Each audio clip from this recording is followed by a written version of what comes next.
What is going on, guys? Welcome back to Cinemaniac Central. It's your buddy Chris here, and welcome to my much belated review of Winnie the Pooh Blood and Honey 2. If you're new to my channel, I did do a review of the first one that came out last year. I'll have a link for that at the end of this video as well if you want to check that out. But this is the follow up to Winnie the Pooh Blood and Honey, and this takes place a year after the massacre at the 100 Acre Woods World, where Winnie the Pooh and Piglet pretty much went slasher crazy on a group of girls. And so what this does is this brings back in Christopher Robin, who is recasted with Scott Chambers in the role, and who's pretty much our lead here. Basically, Christopher Robin is dealing with the trauma that he experienced as a kid with Winnie the Pooh and everything, and the massacre that awaited, and no one believes him, not even really his therapist. And so he's dealing with that. At the same time, Winnie the Pooh and Piglet and Owl and Tigger are pretty much getting their plot together and to make their way to Ashtown to seek revenge against Christopher Robin and kill anyone else that gets in their way. And so, after the release of the first one, I didn't have a whole lot of faith in a sequel, because the first one is just really, really terrible. And if you see my review, you'll know that. And you've seen other reviews that pretty much say the same thing. And given the fact that it holds a 3% on Rotten Tomatoes, kind of says it all. So yeah, when the reviews started coming out for this one, I was actually in shock. At one point, it had 100% on Rotten Tomatoes. I was like, yeah, but it's not going to stay there. And currently, it sits at 50%, which is still pretty good compared to that 3% that the first one holds.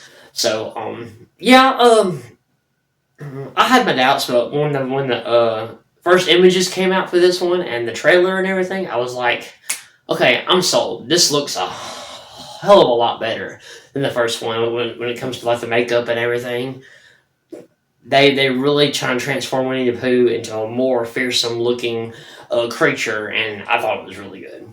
And so now, having seen the movie, I actually kind of enjoyed it. It's a hell of a lot better than the original for sure. Definitely has its issues, and I'm gonna get right to that. I'm gonna get to that in a minute. But first, let me just dive into the positives. First off, the makeup. As I said, the makeup effects totally 1,000% improvement. I love the makeup job on Winnie the Pooh. It looks really, really good. A lot more realistic, more feral, more creature-like. Same thing with Tigger. Looks great. I love Owl too. Looks really good, really creepy. Performance-wise, I thought Scott Chambers done a really good job as Christopher Robin. I thought he was pretty good in the role, a lot better than the actor that was in the original. I thought he was a really good lead. Also Ryan Oliva, who portrayed Winnie the Pooh, I thought he was pretty good. I think he brought a really good sense of brutality to the role, and I thought it was really well done. Like I said, the production design is really good. I thought it was a hell of a lot better. Some of the side characters, they were fine. They were solid. The girl Tallulah Evans, who plays like the close friend to Christopher Robin, I thought she was good. It was really nice to see Simon Callow in it, but I do have a negative thought on that, and I will get to that in a minute. And finally, the kills. I mean, let's just say that's what we're here for. The kills in this movie, I tell you, man, they're cranked up to 11 compared to the first one. It is fucking badass. And yet again, I do have some mixed on as far as the gore itself goes, but the kills overall, man, it's awesome. It's really cool. And that's pretty much it on my positives. Now I'm going to go into my negatives. And first off, honestly, I'm gonna save that part for the last. But yeah, when it comes to exposition dumping, and they explain there's a little bit more story, a little more explaining going on. There's scenes with the whole therapist and the trauma that Christopher Robin is going through. It just gets kind of heavy-handed, and it kind of makes the movie drag a little bit, and you really just don't. It takes a while to really get to the action in the movie when it comes to this killing spree with Winnie the Pooh. And yeah, it's sprinkled out throughout there up until about the last after the first hour or so, and then that's when it really picks up. But throughout the movie, it really just kind of drags a bit with some of the exposition dumping, this trauma that he's going through. They dive a little bit too much into that. And speaking of like lore and everything, the movie does take itself way too seriously again. Much like in the first one, there is some campiness to this one, a little bit, but not so much that it distinguishes itself from the first. And it's just too mean spirited and too, like I said, just it's more just gore and brutal, which is fine. It's cool. But the point of this type of movie is supposed to be campy and kind of dive into that lore of the Winnie the Pooh lore, and it doesn't do that, just like in the first, and it's kind of disappointing too. Thus, was not more so because you already saw it in the first, so it's not so much disappointing here. But also, Simon Cowell's character, I was when I had heard um, when casting was announced and Simon Callow was announced, I was like, holy crap, they actually got Simon Callow? I was like, well, he was the villain in Ace Ventura When Nature Calls. So I was like, holy crap, that's going to be kind of cool to see him in that.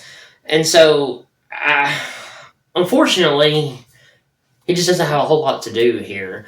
He's basically in only one scene. And that's basically what you see in the trailers. If you see him in the trailer, that's all you see of him. It's really disappointing. Uh, since it's been out, I'm sure everybody has seen this already, so I'm gonna go into a little bit of spoilers here. Like I said, he pretty much is used for just a scene where he tells a story about his experience with Winnie the Pooh, and the trauma and everything, and that's about it. And then all of a sudden, he kills himself. He puts a gun in his mouth and blows his head off, and it was it came out of nowhere. I didn't see that coming, and it was just really disappointing. I hated it. I wish they had more screen time in there. I wish it was a scenario where he teamed up with Christopher Robin to take down Winnie the Pooh and Tigger and all that, an owl, and maybe he gets killed then trying to do that. But it's just, I don't know. I wish it went down a lot better, a lot differently. And finally, my final negative with this movie is that when it comes to the gore, the kill, like I said before, the kills are great overall. It's just the gore half the time. In some kills, the blood and the gore is fine, but in other times, the gore and the blood is just really CGI rendered. And also, also another thing, and also Tigger's tail. Yeah, it's CGI. I don't understand why they didn't just create a realistic looking tail and sew it on or something. That is just, it's weird. And speaking of Tigger, that's my other negative. I forgot. About an hour or so in, when the rave massacre comes up, when Winnie the Pooh and Owl start coming in there and everything, and Owl's like, okay, I'm gonna let Winnie the Pooh and Tigger, I'm gonna let you and Tigger have some fun. And I'm like, holy shit, I totally forgot Tigger was supposed to be in this. Seriously, I totally did not. I totally forgot Tigger was supposed to be in this movie.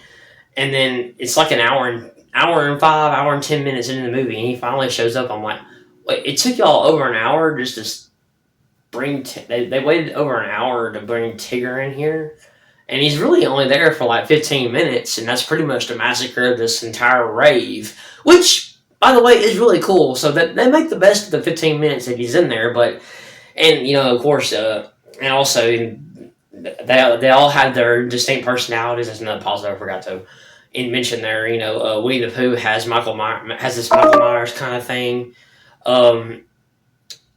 Owl has the Jeepers Creepers Pinhead kind of look going for him with the way he talks, and also with Jeepers Creepers the way he looks and everything. And then of course Tigger, he looks like a lot like Freddy Krueger and talks like him, and there's one common word that he says quite a bit in the 15 minutes that he is on screen, and that's bitch. But it's funny, it's hilarious. But I just find it kind of weird that they had him didn't wait. They waited until after an hour to have him show up, and that's kind of disappointing. I was hoping he had a lot more screen time than that, since he's part of the whole group. But yeah, I mean, this is the Winnie the Pooh show, so I guess whatever.